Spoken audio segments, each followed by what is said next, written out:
Hello दोस्तों, स्वागत करता हूं आपके YouTube channel Karan GK with revision में। आज है 28 जून और बात कर रहे हैं आज और लास्ट कल के यस्टरडे के 27 और 28 जून के जो भी मोस्ट इम्पॉर्टेंट क्वेश्चन है उन सभी के बारे में। सबसे पहले अपने बात करते हैं, यदि आप लोगों को पीडीएफ चाहिए तो जो कमेंट बॉक्स है उसके अंदर आपको पीडीएफ कमेंट करके दे दी जाएगी। अब अपने बात करते हैं आज के वीडियो के फर्स्ट क्वेश्चन के बारे में। किस शहर ने स्मार्ट सिटी पुरस्कार 2020 को अभी हाल ही में जीता है? इसका राइट आंसर होगा option D, both A and B, मतलब इंदौर जो कि मध्य प्रदेश के अंदर स्थित है और सूरत जो कि गुजरात राज्य के अंदर प्रेजेंट है। इन दोनों सिटी ने ये जो पुरस्कार है वो बेसिकली जीता है और ये जो पुरस्कार है बेसिकली सेंट्रल गवर्नमेंट के द्वारा प्रोवाइड करवाए गए हैं और डिफरेंट जो पैरामीटर्स रखे गए थे उनके ऊपर ये जो पुरस्कार है वो दिया गया है। जैसे कि पैरामीटर की बात करते हैं तो किसी भी सिटी में रहने के लिए जो आने जाने के लिए जो मोबिलिटी होती है उसके लिए, वहाँ पर वाटर की सप्लाई कैसी है उसके लिए, वहाँ की इकोनॉमी कैसी है, वहाँ का इन्वायरमेंट कैसा है, कुछ इस तरह से पैरामीटर्स डिसाइड किए गए थे जिसकी वजह से इन दोनों सिटियों को स्मार्ट सिटी पुरस्कार 2020 से सम्मानित किया गया है। फिर बात करते हैं अपने नेक्स्ट क्वेश्चन के बारे में। मंगोलिया के the order of polar star award से भी हाल ही में किसे सम्मानित किया गया? राइट आंसर होगा भारत के रहने वाले आर के सब्रवाल जी को इस अवार्ड से सम्मानित किया गया है। इनको क्यों किया गया? क्योंकि इनके द्वारा मंगोलिया के अंदर जो पहली ऑयल रिफाइनरी लगाई गई थी उसको इस्टेब्लिश करने के अंदर इनका मुख्य योगदान रहा था। इसी वजह से इनको वहाँ का highest civilian award the Mongolia the order of polar star award से सम्मानित किया गया है। फिर बात करते हैं श्यामला गणेश के बारे में। श्यामला गणेश जी जो है बेसिकली ये जो है बेंगलुरु की रहने वाली एक टीचर है जापानी लैंग्वेज की और इनको जापान सरकार के द्वारा Japan Order of the Rising Sun award से सम्मानित किया गया। फिर बात करते हैं डेविड डियोप के बारे में। डेविड डियोप जो कि इनको इस बार 2021 का इंटरनेशनल मेन बुकर प्राइज जो है उससे सम्मानित किया गया। इनकी जो पुस्तक है, कौन सी पुस्तक है भाई बताओ? इसका आंसर आप लोग ही मुझे बताएंगे कमेंट्स के अंदर। और हाँ, आप लोगों के लिए एक ऑफर है, यदि आप लोग मुझे इसका आंसर बताते हो कमेंट में तो आपका जो नाम है विद फोटो इसी वीडियो के अंदर पब्लिश किया जाएगा जो कि कल आएगा उसके अंदर, ठीक है। फिर बात करते हैं डॉक्टर कीर्ति कारनाथ की। डॉक्टर कीर्ति कारनाथ भारत की तरफ से पहली, दुनिया की तरफ से दूसरी वाइल्ड इनोवेटर अवार्ड जो पाने वाली है ये महिला बनी है। फिर बात करते हैं अपने नेक्स्ट क्वेश्चन के बारे में। नेक्स्ट क्वेश्चन आपका CGWR के अंदर अपने स्टडी कर रहे हैं। नेक्स्ट जनरेशन विंडो किसे कहा गया है? इसका राइट आंसर होगा विंडो 11 जो कि माइक्रोसॉफ्ट के द्वारा अभी लॉन्च की जा रही है, जो कि 5 सालों के बाद इसको लॉन्च किया जा रहा है। इससे पहले जो है विंडो 10 को लॉन्च किया गया था 2016 के अंदर और अब यदि अपने बात करते हैं 2021 चल रहा है और 2021 के अंदर इनके द्वारा लॉन्च की गई है ऑलमोस्ट 5 to 6 ईयर के बाद। ये जो विंडो है इसको नेक्स्ट जनरेशन विंडो कहा गया। क्यों कहा गया? क्योंकि ये जो है एंड्रॉयड ऐप्स जो होती है उनको भी सपोर्ट प्रोवाइड करवाएगी, जो कि अमेजन के प्ले स्टोर से आप यदि उनका यूज़ करते हो तो ये उसको भी आप सपोर्ट देगी।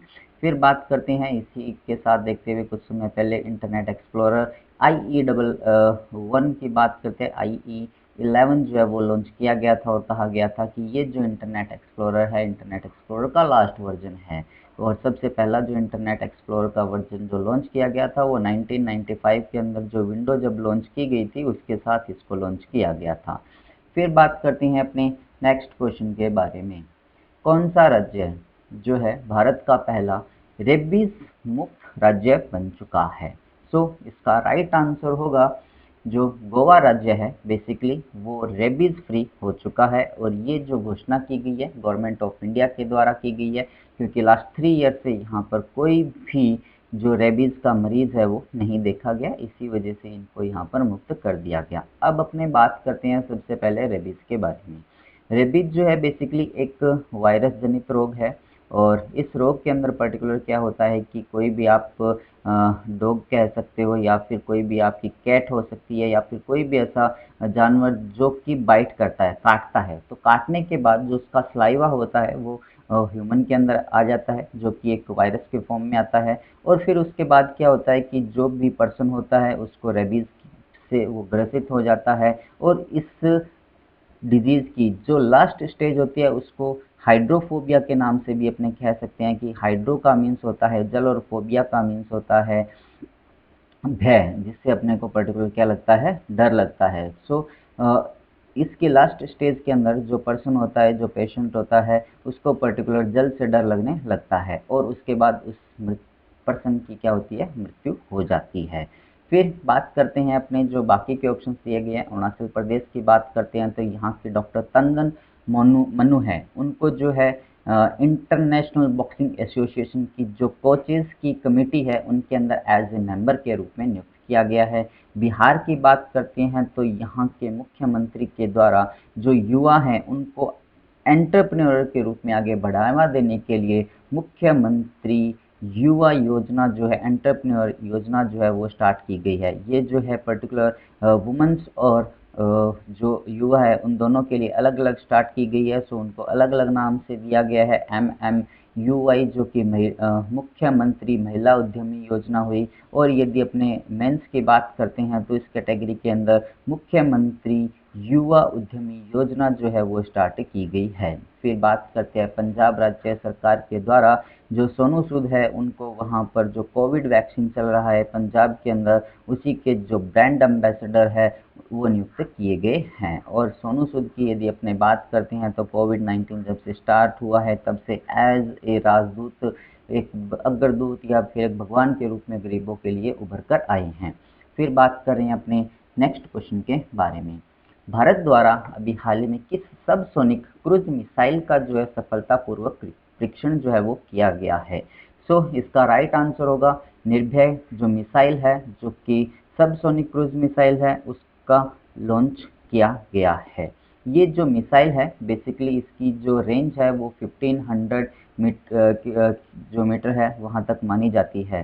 फिर बात करते हैं इसकी जो लेंथ है वो बेसिकली 6 मीटर तक की मानी जाती है। फिर इसी के साथ साथ बात करते हैं तो ये जो है अपने परंपरागत हथियार है उसको लेके जाने में सक्षम है, और इसी के साथ साथ जो अपने परमाणु हथियार है उसको भी लेके जाने में सक्षम है। इसकी जो एस्टेब्लिशमेंट हुआ था, या फिर अपने बात करते हैं इसका जो निर्माण किया गया था वो DRDO के द्वारा निर्माण किया गया है। और DRDO की यदि अपने बात करते हैं तो इसका फुल फॉर्म क्या होता है, उसका आंसर आप लोग मुझे कमेंट्स में बताइएगा।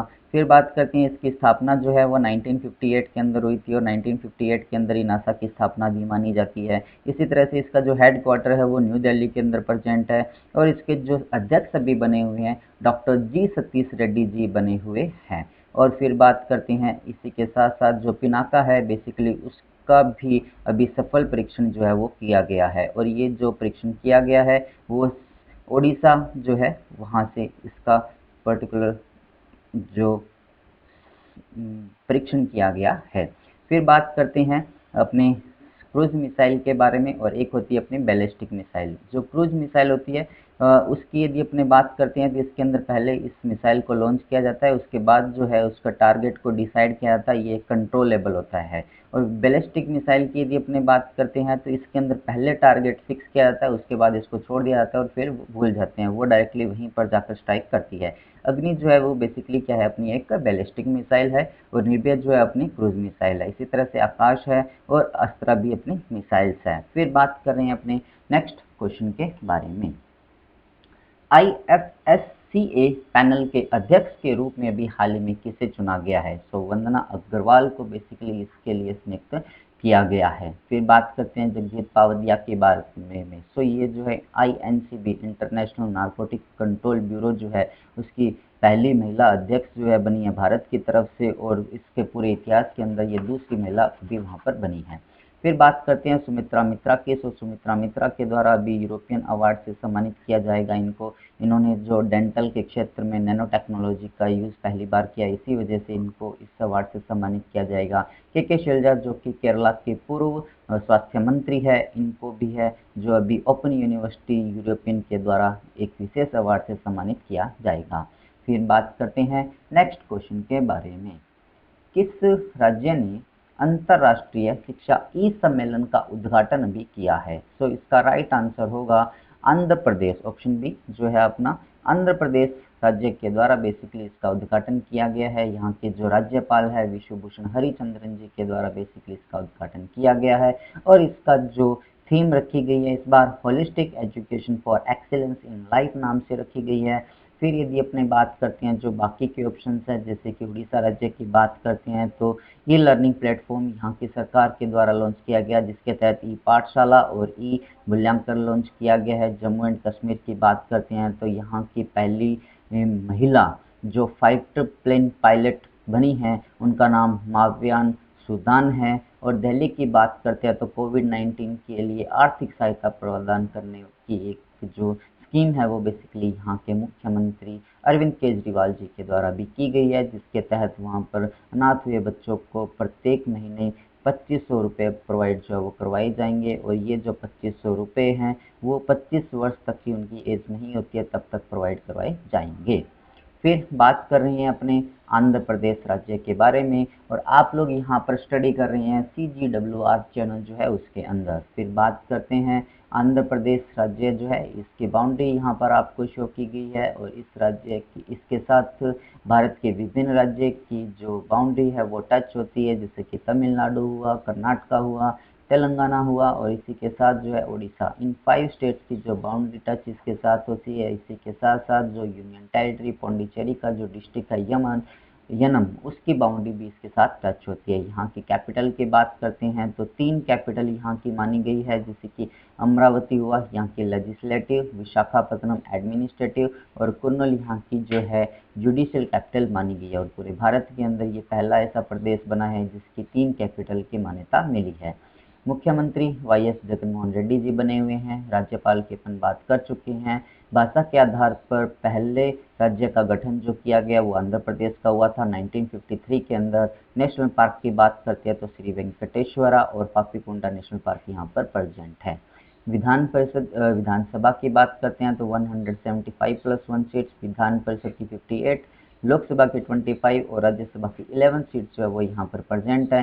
विधान परिषद की बात करते हैं तो पूरे भारत के अंदर जो है टोटल 6 स्टेट्स है जहाँ पर विधान परिषद मौजूद है। पहले 7 स्टेट थी। जम्मू कश्मीर के राज्य का दर्जा समाप्त होने के बाद यहाँ की जो विधान परिषद है वो खत्म हो चुकी है। अब प्रेजेंट टाइम के अंदर यदि अपने बात करते हैं तो यूपी हुआ, बिहार हुआ, महाराष्ट्र हुआ, कर्नाटका हुआ, आंध्र प्रदेश और तेलंगाना। सो ये टोटल 6 स्टेट्स है जहाँ पर ये प्रेजेंट है। और अभी वेस्ट बंगाल जो राज्य है उसके द्वारा विधान परिषद की मंजूरी जो है वो वहाँ के राज्य की विधानसभा के द्वारा मंजूरी उसकी दे दी गई है।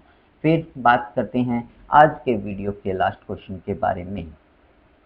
आयकर अपीलीय न्यायाधिकरण, जिसको अपने इनकम टैक्स अपील ट्राइब्यूनल के नाम से जानते हैं, इसके द्वारा उसके लिए एक ई फिलिंग जो पोर्टल है वो बेसिकली लॉन्च किया गया है। ये ई फिलिंग होगा न कि फाइलिंग होगा।